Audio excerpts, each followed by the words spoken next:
वालेकुम dear students, आज का हमारा जो टॉपिक है वो 10th क्लास का चैप्टर नंबर 3 का 13.3 टॉपिक है। वो है हमारे पास कैरेक्टरिस्टिक्स ऑफ साउंड। ये आपकी बुक का इंपॉर्टेंट लॉन्ग क्वेश्चन है। क्या है इंपॉर्टेंट लॉन्ग क्वेश्चन? अब हम कैरेक्टरिस्टिक्स ऑफ साउंड में पढ़ते क्या है, साउंड की वो खसूसियात जिनको हम डेली लाइफ में क्या करते हैं, डिस्कस करते हैं, वो हम इधर क्या करेंगे, डिस्कस करेंगे। कैरेक्टरिस्टिक्स, हम साउंड को पहचानेंगे कैसे, कुछ वो पैरामीटर्स हैं हमारे पास जो आपकी बुक डिस्कस कर रही है, उससे हम साउंड को क्या कर सकते हैं, पहचान सकते हैं, मालूम कर सकते हैं कि ये किसकी आवाज़ है। फर्स्ट ऑफ ऑल जो हमारे पास पहला पैरामीटर है वो हमारे पास लाउडनेस है। और लाउडनेस किसे कहते हैं, ऊंची आवाज़। किसे कहते हैं, ऊंची आवाज़। लाउडनेस साउंड में क्या रोल प्ले करती है, इसकी मैंने आप लोगों के लिए डेफिनेशन लिखी है। ये देखें, loudness is the property of sound that enables us to distinguish between loud and faint sound. हमारे पास लाउडनेस वो प्रॉपर्टी है, वो हमारे पास प्रॉपर्टी है जो हमें इस काबिल बनाती है कि हम ऊंची और मध्यम आवाज़ में क्या कर सकें, फ़र्क कर सकें। इस प्रॉपर्टी, इस खसूसियत का नाम क्या है, लाउडनेस। अब इसके लिए मैंने आपको एग्जांपल समझाने के लिए लिखी है। We speak softly while talking to friend.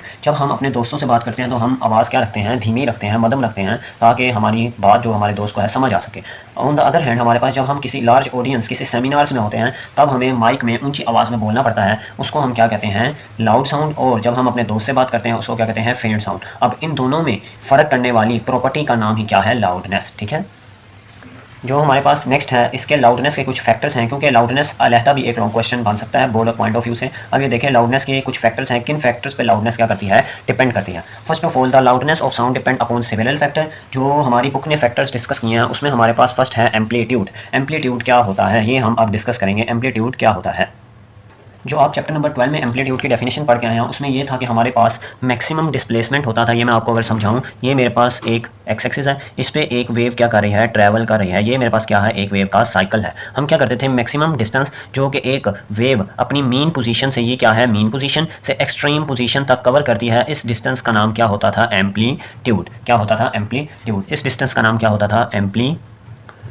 अब हम इसको लाउडनेस में कैसे डील करेंगे। अब देखिए, हम बात करके आए हैं लाउडनेस क्या होता था। एक लाउड और फेड साउंड में हमने क्या करना था, फ़र्क करना था। लाउड और फेड साउंड में क्या करना था, फ़र्क करना था। अब अगर एक पर्सन की आवाज़ क्या है, लाउड है, मतलब उसकी वेव का साइकिल क्या होगा, ड्रा होगा कुछ इस तरह। अगर मैं आपको दिखाऊं, इस तरह ड्रा होगा।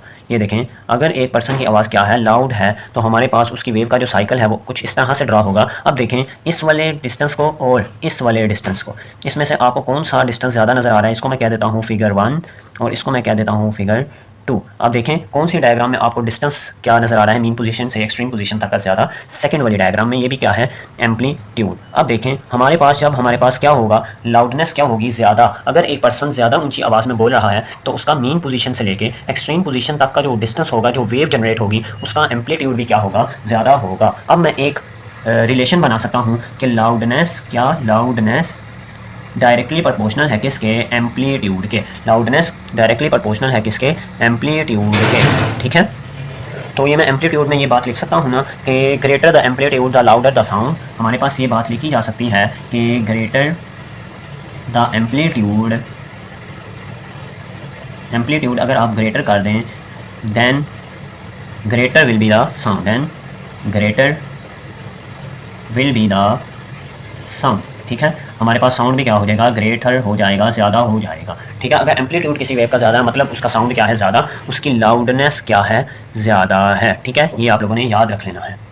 अब दूसरा पॉइंट इसी में आप लोग नोट करोगे कि if the amplitude is smaller, if the amplitude is smaller, तो हमारे पास क्या हो जाएगा, lower will be the loudness of sound. Sound की लाउडनेस क्या हो जाएगी, कम हो जाएगी। देन हमारे पास, then sound considered to be as faint. हमारे पास जो साउंड तब कहलाएगा वो क्या कहलाएगा, फेंट साउंड कहलाएगा, मध्यम साउंड कहलाएगा। ये हमारा फर्स्ट फैक्टर कंप्लीट हो गया एम्पलीट्यूड के हवाले से। इसके हम कुछ एग्जांपल्स डिस्कस कर लेते हैं आपके साथ। आपकी बुक जो एग्जांपल डिस्कस कर रही है वो ये है कि अगर हमारे पास एक गिटार हो, उसकी हम स्ट्रिंग्स को क्या करें, प्लग करें, ज़ोर से प्लग करें, तो हमारे पास एम्पलीट्यूड क्या होगा, ज़्यादा होगा, और हमारे पास साउंड भी क्या होगा, लाउडर होगा। तो ये लिख लेते हैं हमारे पास एग्जांपल के plucking, PLUCK, plucking the guitar strings with more force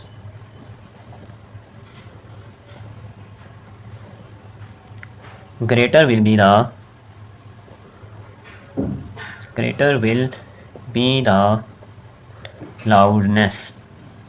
आगे लिखते हैं आप वाइस वर्सा, कि अगर आप इसको क्या कर रहे हैं, उल्ट कर दें, मतलब अगर आप इसको ये कह दें कि हम लेस फोर्स से क्या कर रहे हैं, प्लग कर रहे हैं गिटार की स्ट्रिंग्स को, तो हमारे पास एम्पलीट्यूड और जो हमारे पास लाउडनेस है वो क्या होगी, कम होगी। एम्पलीट्यूड क्या होगा, कम होगा या मिनिमम होगा। ठीक है डियर स्टूडेंट्स, जो हमारा नेक्स्ट टॉपिक है वो है हमारे पास एरिया ऑफ वाइब्रेटिंग बॉडी। जो हमारे पास नेक्स्ट फैक्टर था लाउडनेस का, वो है हमारे पास एरिया ऑफ वाइब्रेटिंग बॉडी। अब आप समझें कि अगर मेरे पास एक लार्ज ड्रम है, एक मेरे पास लार्ज ढोल है, गलियों में वो शादियों ब्याह पे, शादी ब्याह पे आते हैं ना ढोल बजाने वाले, ये उनका ड्रम है एक। और एक जब लोग घरों में मेहंदी वगैरह करते हैं, छोटी सी ढोलकी लाते हैं, तो ये लेट्स सपोज वो स्मॉल ड्रम है। अब देखें वो जो हम शादी ब्याह पे उन जो बैंड बाजे वाले आते हैं, उनके पास जो क्या होते हैं, ड्रम होते हैं। तो वो क्या करते हैं, जब ढोल बजाते हैं तो उन ढोल का जो सरफेस एरिया होता है, जिस जगह वो क्या करते हैं, स्टिक्स को क्या करते हैं, पॉइंट आउट करते हैं, बजाते हैं, वो बीट करते हैं, वो आप लोग देखेंगे उसका सरफेस एरिया क्या होता है, ज़्यादा होता।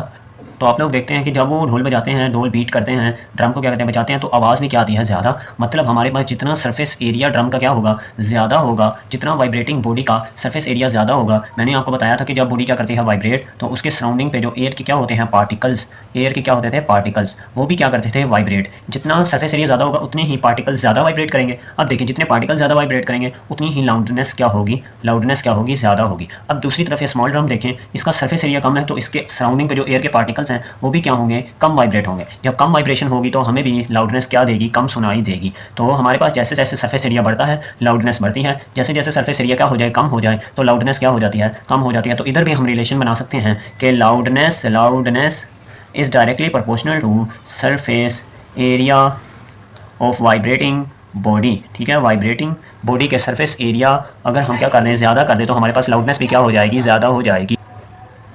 तो आप जो एग्जांपल में पॉइंट लिखेंगे, आप लिखेंगे a large drum, large drum a large drum produces a large sound, a louder sound, a louder sound then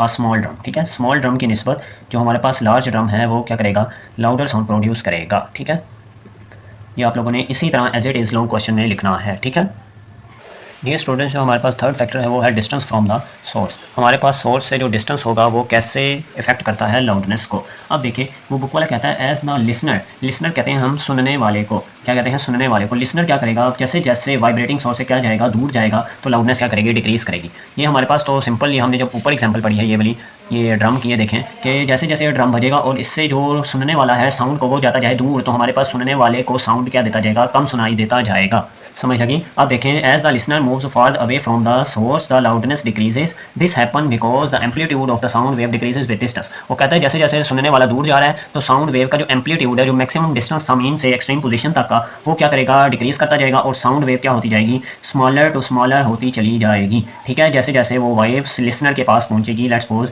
ये मेरे पास क्या है, लिसनर का ईयर है, और जब इस ईयर के पास ये साउंड वेव पहुंचेगी तो इसका एम्पलीट्यूड क्या हो जाएगा, कम से कम हो जाएगा। तो हमारे पास ये रिलेशन बन सकता है कि डिस्टेंस क्या है, डिस्टेंस को हम ऐसे जाहिर करते हैं, इन्वर्सली प्रोपोर्शनल है लाउडनेस के, लाउडनेस के इन्वर्सली प्रोपोर्शनल है।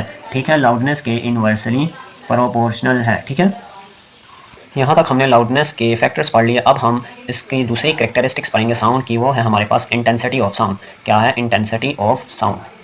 नेक्स्ट जो हमारे पास फैक्टर है वो है हमारे पास, सॉरी नेक्स्ट जो हमारे पास कैरेक्टरिस्टिक्स है वो है इंटेंसिटी ऑफ साउंड। इंटेंसिटी क्या होती है, इंटेंसिटी से मुराद होता है शिद्दत। किसे कहते हैं, शिद्दत को कहते हैं। साउंड की कितनी शिद्दत होगी उसे क्या कहेंगे हम, इंटेंसिटी। अब ये समझिएगा कि इंटेंसिटी क्या होती है। इंटेंसिटी वो अमाउंट ऑफ साउंड है, वो अमाउंट ऑफ साउंड है जो एक सेकेंड में, हमारे पास एक सेकेंड में एक यूनिट एरिया से जो हमारे पास साउंड एनर्जी क्या होती है, पास होती है, वो क्या कहलाती है हमारे पास, इंटेंसिटी ऑफ साउंड। समझ लगी मैं क्या कह रहा हूँ, कि एक सेकंड में हमारे पास जो एरिया है उससे जो साउंड एनर्जी पास होगी उसको क्या कहेंगे हम, इंटेंसिटी ऑफ साउंड। अब इसकी हम डेफिनेशन लिखते हैं, intensity, intensity is the amount, ये देखिए इंटेंसिटी क्या है, intensity is the amount of sound energy passing through a unit area in 1 second, वो क्या कहलाता है हमारे पास, इंटेंसिटी ऑफ साउंड। इंटेंसिटी एक हमारे पास मेजरेबल फिजिकल क्वांटिटी है। ये आप पॉइंट्स जो मैं बता रहा हूँ आप लोगों ने नोट करने हैं। ये देखिए ये दोनों आपने पॉइंट्स नोट करने हैं कि intensity is a measurable physical quantity है, और ये लिसनर की एबिलिटी जो होती है सुनने की, उसके क्या है, इंडिपेंडेंट है। यहाँ हमारा इंटेंसिटी ऑफ साउंड भी क्या हो गया, कंप्लीट हो गया।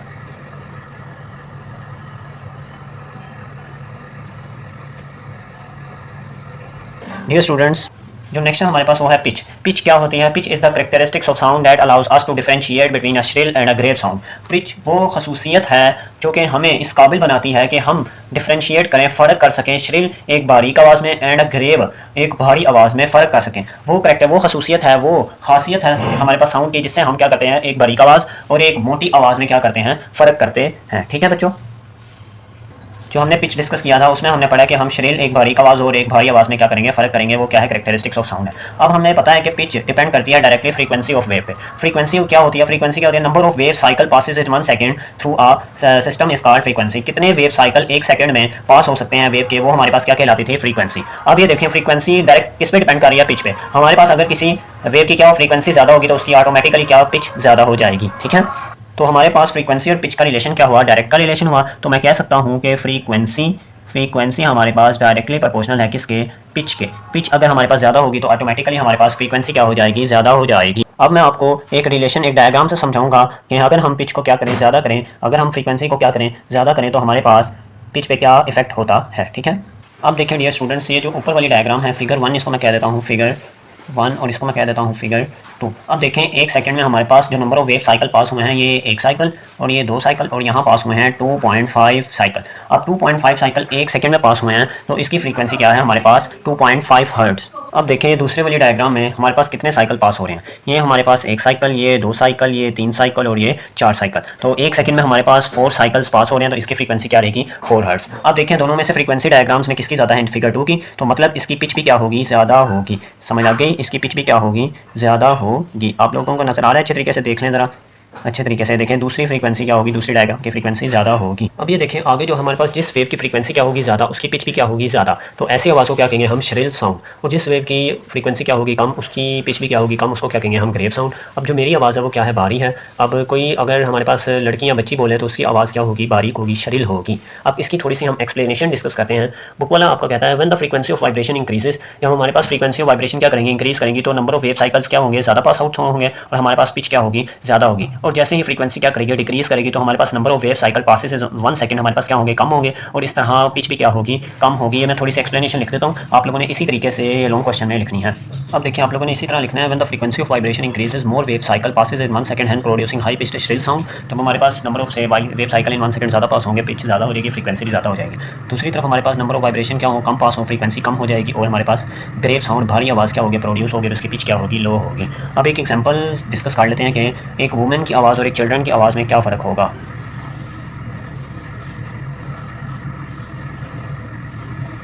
अब ये देखें, the women and children voice has high frequency and high pitch produces a shrill sound. Women और चिल्ड्रन की फ्रीक्वेंसी क्या होगी? वॉइस की ज़्यादा होगी, इनकी पिच भी क्या होगी? ज़्यादा, और वो बारीक आवाज़ क्या करेंगे? प्रोड्यूस करेंगे। और दूसरी तरफ हम एक आदमी को ले लेते हैं, उसकी जो वॉइस है उसकी फ्रीक्वेंसी क्या होती है? लो होती है, उसकी पिच भी क्या होगी? लो होगी। देन उसकी जो आवाज़ होगी वो क्या होगी? भारी होगी, ग्रेव साउंड होगी। अब जो लास्ट हमारे पास करेक्टरिस्टिक्स है वो है हमारे पास क्वालिटी ऑफ साउंड। साउंड की क्वालिटी क्या होती है, उसको हमने क्या करना है? डिस्कस करना है। अब ये समझिएगा क्वालिटी क्या है। अगर हमारे पास हमने 2 आवाज़ में क्या करना हो? डिफरेंशिएट करना हो, फ़र्क करना हो, लेकिन उन 2 आवाज़ की सेम लाउडनेस हो और सेम पिच हो, तब हम जो फ़र्क कर सकते हैं वो किस बेस पे करेंगे? हम क्वालिटी ऑफ साउंड की बेस पे क्या करेंगे? दोनों आवाज़ों में फ़र्क करेंगे। ठीक है, ये अच्छी तरीके से समझना है कि अगर मेरे पास 2 हमारे पास आवाज़ें हैं, उनकी सेम लाउडनेस है और सेम पिच है, तो हम उसमें जो फ़र्क करेंगे वो क्वालिटी ऑफ साउंड की बुनियाद पर करेंगे। इसकी जो डेफिनेशन बनेगी वो यूँ बनेगी, the quality of sound allows us to differentiate between 2 sounds having the same loudness and pitch. ये हमारे पास डेफिनेशन बन जाएगी क्वालिटी ऑफ साउंड की। अब एक इसमें यूनिक टर्म है टिम्बर के नाम से। This unique quality is called timber. अगर एक हमारे पास क्वालिटी है जिसमें जिसमें हमारे पास, अभी मैं आपको एक ग्राफ बताता हूँ, उस क्वालिटी को हम एक स्पेसिफिक नाम देते हैं, उसको कहते हैं हम टिम्बर। क्या कहते हैं हम? TIMBRE। ये मैं आपको डायग्राम से समझाता हूँ ये टिम्बर होता क्या है। अब देखें, ये हमारे पास फिगर 1 है और ये हमारे पास फिगर 2 है। अब इनमें से हम क्वालिटी को कैसे जस्टिफाई करेंगे, किस साउंड की क्वालिटी क्या है, अच्छी है। अब ये हमारे पास 2 ग्राफ हैं। आप लोग इलेक्ट्रोकार्डियोग्राफ तो पढ़ते हैं, लोग ECG करवाते हैं अपनी, ये उसी तरह का ग्राफ समझ लें। अब उस क्वालिटी को हम क्या कहेंगे? टिम्बर कहेंगे। उस क्वालिटी को क्या कहेंगे? टिम्बर, जिसकी हमारे पास ये जो कॉन्स हैं, पीक्स हैं, क्या अच्छी बन रही होंगी। अब देखें इन दोनों डायग्राम्स में किस साउंड वेव की पीक्स जो हैं अच्छी बन रही हैं। अब आप देख सकते हैं वो ये है। अब देखें इन दोनों में से जिसकी क्वालिटी अच्छी होगी वो ये फिगर है। इस वेव की quality having same loudness and pitch, इसकी क्वालिटी क्या होगी? इस साउंड से क्या होगी? अच्छी होगी। इस बेस पे हम क्या करेंगे, इन दोनों में डिफरेंशिएट करेंगे। समझ लगी? आप लोगों ने इसी तरह ये देखना है। ये देखिए फिगर 1 और 2 में हमारे पास कैसे साउंड को हम क्वालिटी की बेस पे क्या कर रहे हैं, डिफरेंशिएट कर रहे हैं। ये हमारे पास लास्ट टॉपिक है, इसकी हम कुछ एक्सप्लेनेशन डिस्कस करते हैं, फिर ये टॉपिक यहाँ क्या हो जाएगा, इख्तिताम पजीर हो जाएगा। अब हम कुछ एक्सप्लेनेशन डिस्कस करते हैं।